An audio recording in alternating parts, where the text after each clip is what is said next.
Hello bachcho, let's read this question. The question says given ZP is equals to cos of pi divided by 2 raised to the power p plus iota times sine of pi divided by 2 raised to the power p, then limit of z1 z2 z3 so on to zn as n approaches to infinity is equal to option A 1, option B -1, option C iota, option D minus iota.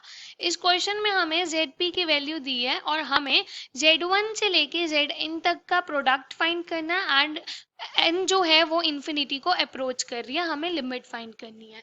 So firstly we see the key concept to solve this question. इस question को solve करने के लिए हम concept use करेंगे that हम cos theta plus iota times sine theta को लिख सकते हैं e raise to the power iota theta.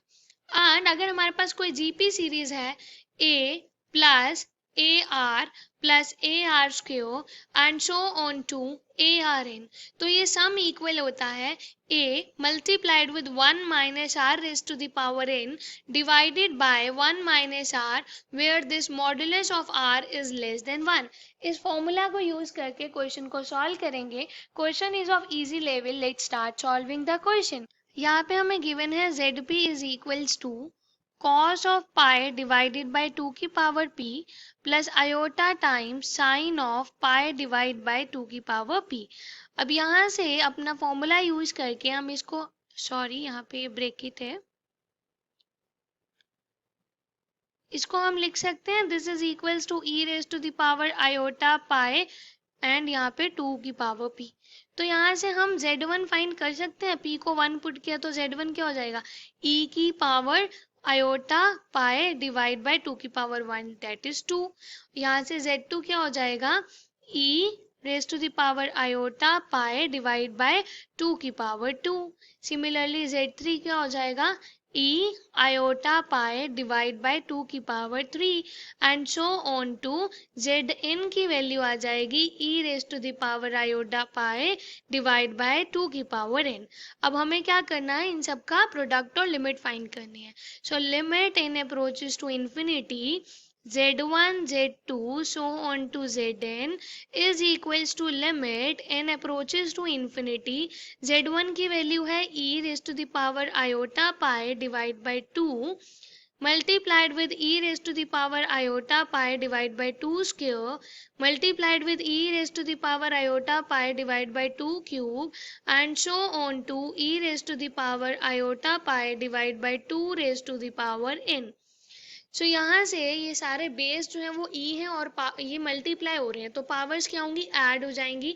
We have this is equals to limit n approaches to infinity e raise to the power iota pi, यहाँ पे आ जाएगा 1/2 plus 1/2 square plus 1/2 cube and so on to 1 divide by 2 की power n.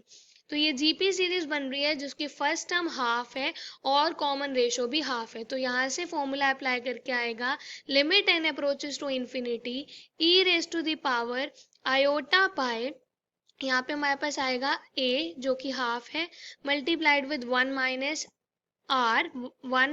r की power n आता है ये, and यहाँ पे डिवाइड में आएगा 1 minus r that is half. इसको सॉल्व करेंगे. So we have this is equals to limit n approaches to infinity e raise to the power iota pi, ये हमारे पास आएगा half multiplied with 1 minus half raise to the power n और divide में 1 minus half हो जाएगा half. तो यहाँ से ये हाफ हाफ कैंसिल हो जाएगा न्यूमरेटर और डिनोमिनेटर से. So we have this is equals to limit n approaches to infinity e raised to the power iota pi और यहाँ पे हमारे पास बचेगा 1 minus half raise to the power n. तो यहाँ से ये पाई है, यहाँ से हाफ की पावर n है.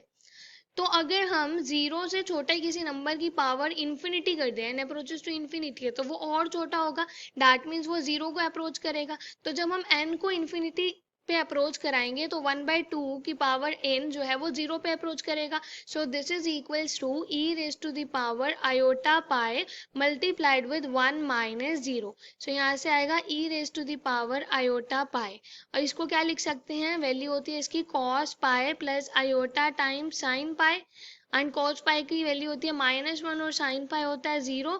सो from here this is equals to -1. So that means the final answer is -1. That is option B. Hope you understood it well. Best of luck. Thank you.